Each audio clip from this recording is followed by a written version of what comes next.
When World War II erupted, the German Luftwaffe stood as the undisputed master of the skies. Their twin-engine medium bombers, like the Heinkel He-111 and the Junkers Ju-88, dominated the early campaigns across Europe.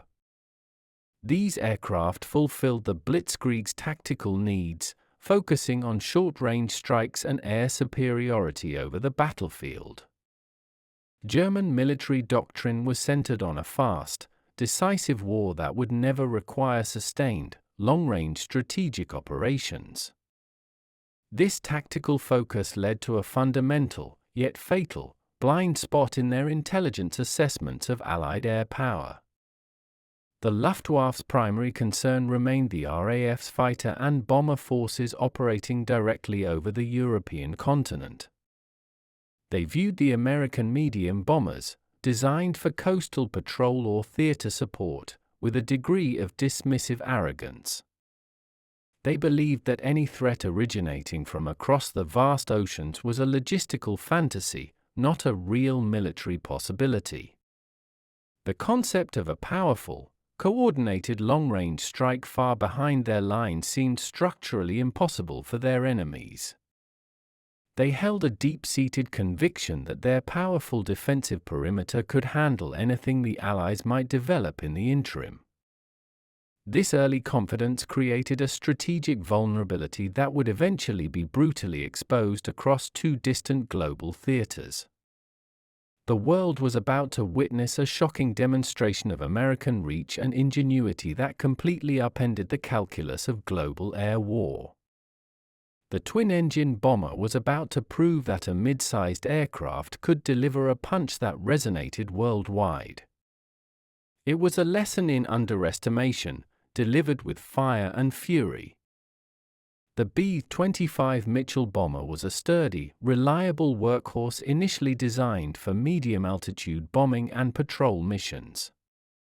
Named in honor of General Billy Mitchell, it was built to be a durable and adaptable aircraft suitable for various global conditions. Its twin Wright Cyclone engines provided impressive speed and range, making it a favorite among its aircrews for its predictable handling. Critically, the B-25 was never intended for naval operations, possessing none of the specialized gear required for carrier takeoffs or landings. Its robust tricycle landing gear and short wingspan, however, offered a unique stability that would prove crucial for a secret, unprecedented task. The Luftwaffe generally categorized the B-25 as a tactical support aircraft, perfectly suitable for North African skirmishes but harmless to the German heartland. They focused their air defense strategy on the heavy, four-engine bombers like the American B-17 Flying Fortress, which posed a direct and obvious threat. The Mitchell's payload capacity, while significant for a medium bomber, did not register as a high-value strategic menace to German intelligence. They failed to consider that the true strategic value of an aircraft is not always measured by its bomb load but by the audacity of its mission. The B-25 represented a perfect middle ground, capable of carrying a meaningful destructive load yet small enough for a radically unorthodox deployment. Its very ordinariness and reliable performance allowed it to fade into the background of more famous, larger bombers in the eyes of the enemy. This aircraft was an overlooked weapon, capable of far more than its intended design or the contemptuous assessment of the Luftwaffe.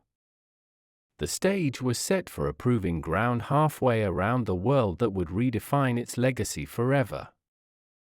The Luftwaffe's doctrine was deeply rooted in the concept of limited war and overwhelming tactical superiority at the point of attack. Their focus was on winning the European war quickly, making the long-term, global projection of power a low-priority concern. This short-sighted view meant that resources and attention were heavily skewed toward defensive fighter development and tactical ground support aircraft.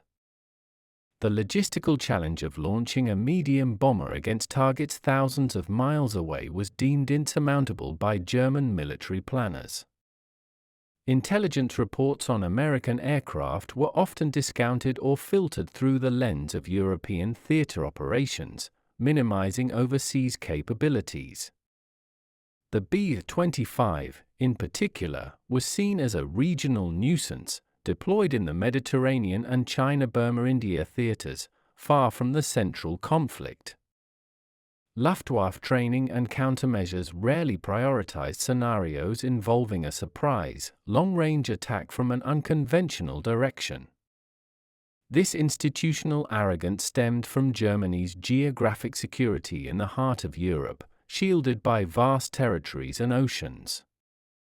They believed the war against America would be one fought on shipping lanes and European soil, not in the direct defense of the Axis homelands. The very idea of a raid on a major Axis capital from an aircraft carrier was considered an outlandish fantasy of Allied propaganda. This complacency fostered a dangerous lack of preparation for the kind of imaginative and daring strategic gambit that was already underway. The failure to accurately assess the B-25's potential was a symptom of a larger, systemic intelligence failure within the entire Axis command structure. They would soon learn that American ingenuity combined with desperation could turn even a medium bomber into a world-changing weapon. In the early years of American involvement, the B-25 Mitchell first saw action in various supporting roles around the globe. It proved its worth in the island-hopping campaigns of the Southwest Pacific, providing crucial support against Japanese ground forces. The bomber was also heavily engaged in North Africa and the Mediterranean, targeting supply lines and German positions from forward bases. These initial combat zones were considered secondary by the Luftwaffe, who primarily focused on the strategic bombing campaigns over Germany. To the German High Command, the B-25 was an effective tool for localized, theater-specific conflicts, not a threat to the Reich itself. This dismissive perception meant that few Luftwaffe resources were diverted to developing effective counter-tactics specifically for the B-25. Its twin-engine configuration reinforced the German assumption that it was simply a tactical bomber, incapable of the true heavy lifting of war. The successes of the B-25 in suppressing ground opposition were noted but did not translate into a respect for its strategic potential. This was a classic case of an enemy focusing intently on the perceived biggest threat while overlooking a more flexible and adaptable weapon. The Mitchell was silently building a record of reliability and versatility that was completely missed by the overconfident German intelligence services. Its unassuming record was about to be weaponized for a secret mission that was designed to have maximum psychological and strategic effect. The aircraft that the Luftwaffe ignored was poised to deliver a message to the world that shock and or did not require a four-engine giant. The next time the world heard the name B-25, it would be synonymous with an act of impossible courage and a global wake-up call. The Doolittle raid originated as a desperate plan to strike back at the Japanese heartland after the humiliation of Pearl Harbor. President Franklin D. Roosevelt himself pressed for a way to hit Tokyo, an action considered vital for American morale. The immense logistical problem was simple: no land-based American bomber had the range to reach Japan and return safely. The only feasible launch platform was an aircraft carrier, but carriers were only designed to launch and recover small naval fighters and torpedo planes. Jimmy Doolittle, a legendary aviator and engineer, proposed the audacious solution: modify the B-25 Mitchell to launch from a carrier deck. The B-25 was selected because it was the largest bomber that could realistically take off from the short, 70-foot run of a carrier deck. The modifications were intense: focusing on stripping every ounce of unnecessary weight and installing auxiliary fuel tanks for the extended one-way trip. The idea was revolutionary and technically borderline suicidal, requiring pilots to master a complex, heavily loaded, short-distance takeoff. For the Luftwaffe, who prided themselves on technical prowess, the notion of an American medium bomber launching from a rolling carrier would have been considered absurd. This entire plan was a strategic leap that flew in the face of established military and aviation doctrine, making it a complete surprise. It represented a form of unconventional warfare that focused on delivering a psychological blow rather than a massive military strike. The successful implementation of this impossible concept would ultimately force a global reassessment of the capabilities of medium bombers and American resolve. The training for the Doolittle raid was conducted in absolute secrecy at Eglin Field in Florida, cloaked in vague mission briefings. Pilots and crews were selected from the 17th Bomb Group, chosen for their experience and unflappable flying skills. The focus of the intense practice regimen was the incredibly short takeoff run required to clear the carrier's deck edge. Pilots were required to take off an overweight BA-25 within a mere few hundred feet, a terrifying feat that demanded flawless execution. Specialists worked feverishly to integrate massive auxiliary fuel tanks into the bomber's structure, maximizing the necessary combat range. Security around the mission was so tight that even the aircrews themselves did not know their final target until they were already at sea. They were given strict instructions to ditch the plane or bail out over friendly territory in China following the bombing run. The sheer difficulty of the training underscored the high-stakes nature of the mission and the unlikelihood of a clean return. Doolittle himself was deeply involved, flying the final test takeoffs to prove the feasibility of the concept to the skeptical Navy brass. The modified B-25s were stripped of their lower turrets to save weight, a clear indication that the mission was an all-or-nothing, one-way dash. This dedicated, covert preparation was the silent power behind the coming raid, something utterly invisible to Axis intelligence agencies. The success of the mission would prove that meticulous preparation and extreme risk could overcome seemingly impossible technical limitations. On April 2, 1942, 16 B-25B Mitchell bombers were loaded onto the deck of the USS Hornet, their wings folded slightly to fit. The carrier's deck was so crowded with the large bombers that there was almost no space left for its own complement of fighter aircraft.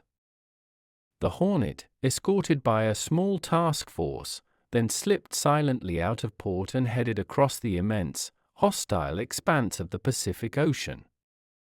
The long, multi-week voyage was characterized by intense secrecy and the growing tension among the aircrews confined to the ship. Each bomber was filled with extra fuel, increasing the danger of a catastrophic explosion should the task force be discovered and attacked. The vulnerability of the mission was extreme. One successful Japanese scout plane could doom the entire task force and its audacious plan. Navigating the vastness of the Central Pacific in complete radio silence demanded expert seamanship and constant vigilance from the Navy crew. Doolittle knew that every mile they sailed toward the Japanese home islands was a direct challenge to the enemy's perceived invulnerability. The bombers, lashed down on the deck in the salt spray and wind, were a stark visual symbol of the immense gamble the U.S. military was taking. The Luftwaffe, secure in its European theater, remained completely unaware that a fleet of medium bombers was sailing toward a distant Axis capital. This long, patient approach was the essential, silent prelude to the sudden violence that would break the enemy's sense of security. The success of the voyage proved that the distance once thought to protect the Axis heartland was merely a logistical challenge that could be overcome. The plan called for the B-25s to launch at a precise point, giving them the maximum range to strike Tokyo and still reach friendly China. On the morning of April 18, 1942, the task force was spotted by a Japanese patrol boat, the Nito Maru, far sooner than anticipated. The immediate detection compromised the mission's secrecy and forced a brutal, premature decision upon Admiral Halsey and Colonel Doolittle. To avoid a devastating counterattack on the defenseless carrier group, the raid had to launch immediately, more than 170 miles short of the planned launch point. This early launch significantly stretched the already critical fuel reserves of every single B-25, almost guaranteeing no aircraft would reach safety. Doolittle was the first to take off, piloting his heavily loaded bomber down the short, pitching deck into a headwind and heavy sea spray. One by one, the 16 bombers roared down the deck, the pilots executing the extremely difficult short-field takeoff with unnerving precision. The success of this emergency launch was a testament to the rigorous training and the incredible skill of the American air crews under extreme duress. Had the Luftwaffe seen a medium bomber launch from a carrier in such conditions, their disbelief would have turned instantly to grudging respect. The premature launch meant the air crews would have to fly hundreds of extra miles, turning a difficult mission into an almost impossible flight for survival. The decision was a calculated act of desperation, prioritizing the immediate psychological strike over the safe return of men and machines. The 16 B-25 bombers arrived over the Japanese capital of Tokyo in the early afternoon, completely undetected until they were directly overhead. Flying at rooftop level, the bombers released their payloads on military and industrial targets, primarily focused on factories and oil storage tanks. The attack was characterized by its surgical precision and the element of total surprise, catching the Japanese air defenses entirely unprepared. The Japanese populace was thrown into a state of immediate panic, as the sight of American bombers over the imperial capital was inconceivable. The material damage from the small, dispersed raid was strategically minor, but the psychological impact was immeasurably massive. The strike proved that the homeland was vulnerable, shattering the national belief that the emperor's realm was beyond the reach of the enemy. For the Luftwaffe, news of the raid demonstrated an aggressive American long-range capability that directly challenged their doctrine of security.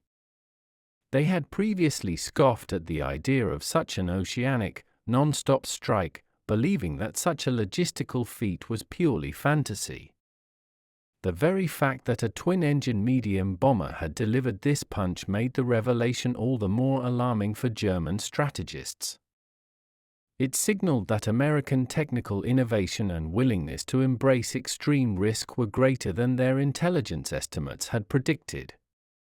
The noise of the B-25 engines over Tokyo was the sound of a strategic assessment collapsing on itself halfway across the globe. The world suddenly realized that the B-25 was not just a theater bomber but a weapon capable of delivering a profound political and military statement. Following the bombing run, the Doolittle Raiders faced the desperate, hundreds of miles flight toward their intended recovery area in China. The extra distance imposed by the premature carrier launch quickly began to drain the aircraft's critically low fuel reserves. As night fell, the bombers ran out of fuel over the dark, mountainous coast of China, forcing the crews to bail out or attempt desperate crash landings. Many of the surviving crew members were met by friendly Chinese civilians who risked their own lives to hide and facilitate their escape from the Japanese. Tragically, several crews were captured by Japanese forces, subjected to brutal interrogations, and later executed as war criminals.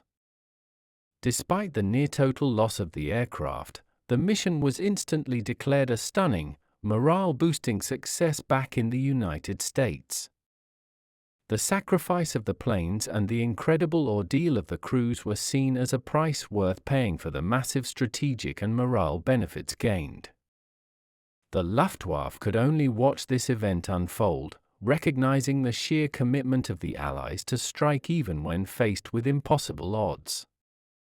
The image of the B-25, not a heavy bomber but a medium one, being sacrificed at the end of a vast, one-way flight was highly symbolic. It was a stark message that the American resolve to fight and risk everything was far deeper than the Axis had ever calculated. The scattered wrecks of the B-25s in China became powerful, silent monuments to a mission that redefined what was considered achievable in aerial warfare. The Doolittle raid caused immediate and far-reaching upheaval within the Japanese military and political command structure. The bombing raid directly led to a frantic and costly decision to recall significant naval and air assets back for homeland defense. The perceived security of the Japanese home islands was instantly and irrevocably shattered, creating a massive psychological wound for the nation. Resource allocation shifted dramatically towards fortifying the perimeter, pulling ships and aircraft away from vital offensive operations. Most famously, the desire to establish a defensive perimeter further east directly led to the catastrophic Japanese strategic failure at the Battle of Midway. Midway, in turn, marked the turning point in the Pacific War, meaning the Doolittle raid had far greater strategic impact than its bomb damage suggested. The Japanese Navy was humiliated by the penetration of their protective screen and demanded immediate, aggressive action to restore their honor. This entire reaction cycle proved the true success of the raid, which was always intended to be a blow against Japanese morale and strategy. For German intelligence, the visible overreaction of their Japanese allies must have provided a cold, unsettling confirmation of the B-25's impact. The ability of a medium bomber to trigger such a massive, negative strategic response proved that the Luftwaffe had completely misread its class of aircraft. The once ignored B-25 Mitchell was now directly responsible for shifting the course of the war across the Pacific theater. The Doolittle raid served as a powerful, unambiguous global wake-up call to all Axis powers, including the overconfident German Luftwaffe. It demonstrated that American military planners were willing to take extreme, unconventional risks to strike the enemy's perceived safety. The successful, albeit one-way, deployment of a medium bomber from a carrier proved that no Axis capital was truly out of reach anymore. The Luftwaffe had to face the reality that a similar, unexpected raid using modified aircraft could potentially be mounted against Axis Europe from the Atlantic. While the B-25 itself never became a primary bomber over Germany, its successful raid shattered the German military's technical arrogance. The event forced a re-evaluation of all Allied twin-engine bombers and their potential for conversion into long-range, specialized weapons. German resources had to be diverted to contemplate and plan for the defense of the far-flung coastline against imaginative, unconventional Allied strikes. The psychological victory was complete, proving that innovation and morale could decisively overcome what seemed to be insurmountable logistical obstacles. The legend of the B-25 Mitchell was cemented not by its payload, but by the sheer audacity of the mission it had executed. From that day forward, the twin-engine bomber was no longer dismissed as a mere tactical support aircraft by any serious Axis command. The Mitchell had achieved something much larger than a bombing run. It had changed the fundamental terms of engagement in a global war. The Luftwaffe's initial underestimation had led to a vulnerability that the Americans had exploited with spectacular and memorable success.